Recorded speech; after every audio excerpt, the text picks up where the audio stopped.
नमस्कार साथियों, easy easy life YouTube channel पर आप सभी का हार्दिक स्वागत है। हम पढ़ रहे हैं सेकंड ग्रेड इंग्लिश के लिए, सेकंड पेपर के लिए इंडियन इंग्लिश राइटर्स का 20th सेंचुरी में लिटरेचर के फील्ड में जो योगदान रहा है उन राइटर्स के बारे में। इसी सीरीज़ में हम देखने वाले हैं शशि देशपांडे जी को। तो आइए शुरू करते हैं। इनका जो बर्थ है शशि देशपांडे का, she is also a feminist. पहले ही हम इसके बारे में बात कर लेते हैं। इनका बर्थ होता है 19 अगस्त 1938 में धारवाड़, कर्नाटका में। इनकी जो माँ है वो है शारदा आद्य, ठीक है। और इनके जो फादर हैं वो है आद्य रंगाचार्य, जिन्हें श्री रंगा के नाम से जाना जाता है। He is also a famous Kannada and Sanskrit scholar, यानी ड्रामेटिस्ट राइटर हैं इनके फादर साहब भी। तो लिटरेचर के प्रति जो इनका झुकाव है वो इन्हें अपने पेरेंट्स से ही मिला है। इनका एक निक नेम भी कई बार पढ़ने में मिलता है, जो इनके फादर इनको अक्सर प्यार से बुलाते थे, वो था निरूपा योगी, ठीक है। अब हम इनकी एजुकेशन के बारे में बात करते हैं शशि देशपांडे की। तो इनकी जो एजुकेशन है, इन्होंने किया है बीए ऑनर्स इन इकोनॉमिक्स इन 1956। ये है Elphinstone college, the university of Bombay. यहाँ से इन्होंने, यानी बॉम्बे यूनिवर्सिटी के एल्फिंस्टन कॉलेज जो आता है इनके अंडर में, यूनिवर्सिटी ऑफ बॉम्बे के, वहाँ से इन्होंने 1956 में बीए ऑनर्स किया है इन इकोनॉमिक्स। 1970 में ये अपनी एमए इंग्लिश करती हैं यूनिवर्सिटी ऑफ मैसूर, कर्नाटका से ही। एक और चीज़ ये सेम ईयर में करती हैं, वो है डिप्लोमा इन जर्नलिज्म। जर्नलिज्म में ये पत्रकारिता के क्षेत्र में एक डिप्लोमा गेन करती हैं, प्राप्त करती हैं। इम्पॉर्टेंट चीज़ यहाँ पर देखिए मैंने हाईलाइट भी किया हुआ है, you can see also in Mumbai she studied journalism at Vidya Bhavan. क्योंकि इन्होंने जर्नलिज्म में डिप्लोमा किया था, तो इसके बाद इन्होंने कुछ महीनों तक के लिए जो जर्नलिज्म को जो है, सब्जेक्ट को जो है, पढ़ाया भी है इन्होंने विद्या भवन में। And she has worked for a few months as a journalist for the magazine Onlookers। Onlookers नाम का एक जो मैगजीन पब्लिश होता था उस समय पर, उसमें एज ए जर्नलिस्ट इन्होंने यहाँ पर काम किया है कुछ एक समय तक। She is married with doctor Dhirendra H देश पांडे। मिस्टर धीरेन्द्र एच देश पांडे से इन्होंने शादी की है, जो बाय प्रोफेशन एक पैथोलॉजिस्ट हैं, ठीक है। अब हम बात करते हैं 1978 में क्या होता है इनकी लाइफ में नया चेंजेस।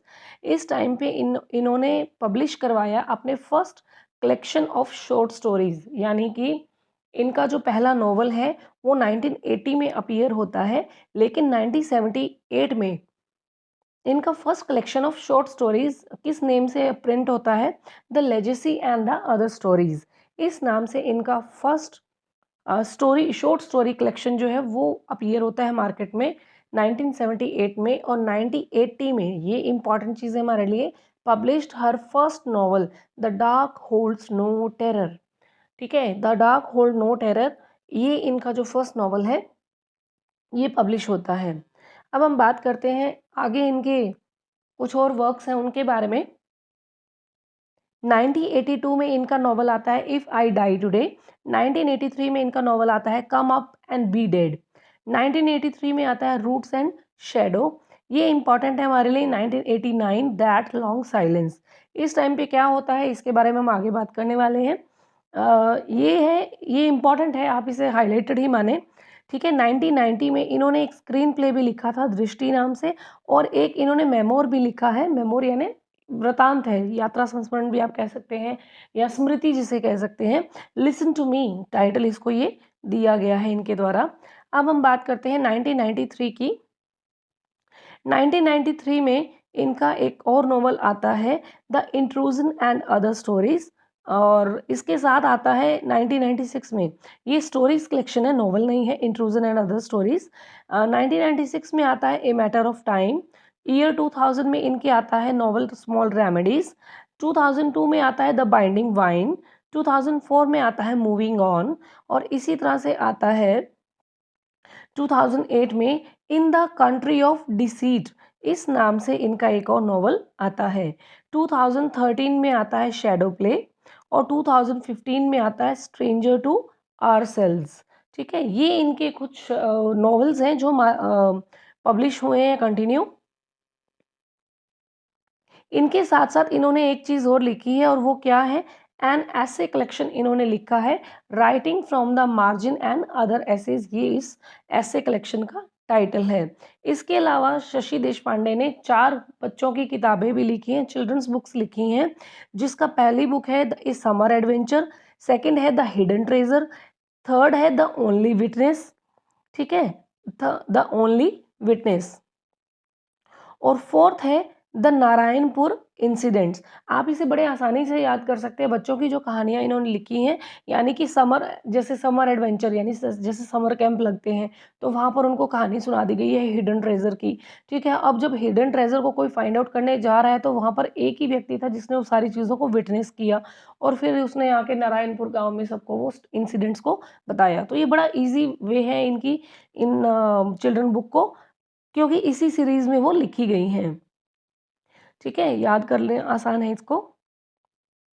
अब हम बात करते हैं इनके कुछ अवार्ड्स एंड अचीवमेंट्स के बारे में। देखिए 1984 में इनको एक प्राइज़ मिलता है लिटरेचर के फील्ड में ही, थिरुमति रंगाममल प्राइज़, ये इनको मिलता है, रंगमल प्राइज़ जो मिलता है ये मिलता है रूट्स एंड शैडो के लिए, जो कब आया था, 1984 में आया था। इसी तरह से 1989 में इन्हें नंजनगढ़ तिरुलंबा अवार्ड दिया जाता है, किसके लिए, the dark hold no terror, जो इनका फर्स्ट नॉवल है उसके लिए इन्हें प्राइज़ दिया जाता है। तीसरा जो ये है ये हमारे लिए ज़्यादा इम्पॉर्टेंट हो जाता है, क्योंकि आरबीएससी इसी तरह के क्वेश्चन पूछती है। ये 1990 में इनको जो अवार्ड मिलता है ये है साहित्य अकादमी अवार्ड का मिलता है, और किस लिए मिलता है इनको, द दैट लॉन्ग साइलेंस, इनका जो नॉवल आता है दैट लॉन्ग साइलेंस, इसके बारे में इन्हें साहित्य अकादमी अवार्ड दिया जाता है। फिर है 2014 में भी इनका जो नॉवल है शैडो प्ले, ये शॉर्ट लिस्ट किया जाता है हिंदू लिटरेरी प्राइज़ के लिए, हालांकि ये प्राइज़ तो विन नहीं कर पाती है लेकिन उसके नॉमिनेशंस में होती है, शॉर्ट लिस्ट किया जाता है इन्हें। और सबसे इम्पॉर्टेंट चीज़ शशि देशपांडे के बारे में क्या आती है कि in the year of 2009 she was awarded by Padmashri, इन्हें पद्मश्री का पुरस्कार भी प्राप्त होता है। देखिए एक और इम्पॉर्टेंट चीज़ आती है कि अभी हम पढ़ रहे हैं कि 1990 में इन्हें साहित्य अकादमी अवार्ड मिलता है। अब इसी साहित्य अकादमी अवार्ड से रिलेटेड एक और घटना होती है इनकी लाइफ में, और वो क्या है, वो ये है रिटर्न ऑफ साहित्य अकादमी अवार्ड। पहली चीज़ देखिए, साहित्य अकादमी अवार्ड जो रिटर्न करवाया जाता है, ये नाम तो इन्हीं के रहता है, बस ये जो ट्रॉफी जो मोमेंटो होते हैं ये उसको लौटा देते हैं किसी रीज़न से। अब इनका रीज़न देखते हैं कि इन्होंने क्यों लौटाया है। She resigned from her position in the Sahitya Akademi's general council. ये साहित्य अकादमी अवार्ड जो इनको मिलता है 1990 में, ये उसको 2015 में लौटाती हैं। क्यों लौटाती हैं? पहली चीज़, इस समय तक ये खुद साहित्य अकादमी जो है, साहित्य अकादमी जो है इंडिया की, उसकी जनरल काउंसिल में इनकी जो पोजीशन है उससे ये रिज़ाइन करती हैं। सेकंड चीज़ ये क्या करती हैं, शी रिटर्न हर साहित्य अकादमी अवार्ड ऑल्सो, ये अपना साहित्य अकादमी अवार्ड भी रिटर्न कर देती हैं। क्या करती हैं ये, in doing so she joined a broad protest by other writers against the academies perceived inaction and the silence on the murder of mister M Kalburgi. M Kalburgi जो खुद एक राइटर एंड स्कॉलर रहे हैं, और साहित्य अकादमी जो है इंस्टीट्यूट जो है, जो संस्था है, उससे जुड़े हुए हैं। उनका बड़ी सस्पिशियस कंडीशंस में इनकी डेथ हो जाती है, और इनके साथ जो काम करने वाले लोग हैं उनका ये मानना है कि शायद इनका मर्डर किया गया है। तो उस समय जब इनका मर्डर होता है मिस्टर एम कलबर्गी का, उसके प्रति मतलब अकादमी जो है, साहित्य अकादमी जो है, वो कोई भी तरह का एक्शन नहीं लेती है और पूरे इंसिडेंट पर साइलेंस हो जाती है, साइलेंट हो जाती है, कोई भी एक्शन नहीं लेती है, शांत होकर बैठी रहती है। तो उसके विरोध में जो बहुत दूसरे राइटर हैं वो सारे प्रोटेस्ट करते हैं, जिसमें से एक शशि देशपांडे भी शामिल है। आगे देखिए, Deshpande usually has the heroine as the narrator and employs a kind of stream of consciousness technique. Deshpande की जो अक्सर जो किरदार जो है, इनके जो बनाए हुए जो कैरेक्टर्स हैं, जो फीमेल कैरेक्टर्स हैं, जो हीरोइंस हैं, वो एक नरेटर भी है, यानी इन्हीं के द्वारा ही हमें इनकी कहानियों के बारे में पता चलता है, that how she became the protagonist.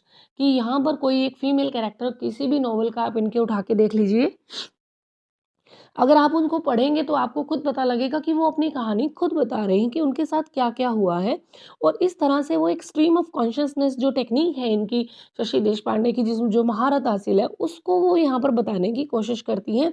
एक और फैक्ट देते हैं, जेन ऑस्टिन जो है, ये इनकी फ़ेवरेट ऑथर हैं, यानी कि जेन ऑस्टिन आपने पढ़ा भी होगा, इनका एमा भी लिखा हुआ है नॉवल, इनका प्राइड एंड प्रेजुडिस भी बहुत फ़ेमस नॉवल है ना? और एक चीज़ इनके बारे में आती है कि एक स्कॉलर हैं डॉक्टर मधु जिंदल, इन्होंने भी शशि देशपांडे के ऊपर जो इनके जो वर्क्स हैं उनके ऊपर लिखा है। देखिए ये शशि देशपांडे का नहीं लिखा हुआ है, डॉक्टर मधु जिंदल जो हैं इन्होंने शशि देशपांडे का जो वुमन एथिक्स जो कॉन्सेप्ट है इनकी जो नॉवेल्स का, उसके ऊपर इन्होंने अपने जो है परसेप्शन को क्रिएट किया है एक बुक फॉर्म में। ये सब इसमें दिया गया है। तो अभी के लिए हम लेते हैं आपसे अलविदा, आज के लिए इतना ही। जल्द ही मिलेंगे शशि देशपांडे के जितने भी जो वर्क्स है, जो इम्पोर्टेंट वर्क्स है, जो हमारे एग्ज़ाम के पर्सपेक्टिव से इम्पोर्टेंट हो सकते हैं, उनके सभी कैरेक्टर, उनकी समरी के साथ जल्द ही हाज़िर होंगे। तब तक के लिए दीजिए इजाज़त। चैनल को लाइक, शेयर और सब्सक्राइब करना ना भूलें। धन्यवाद।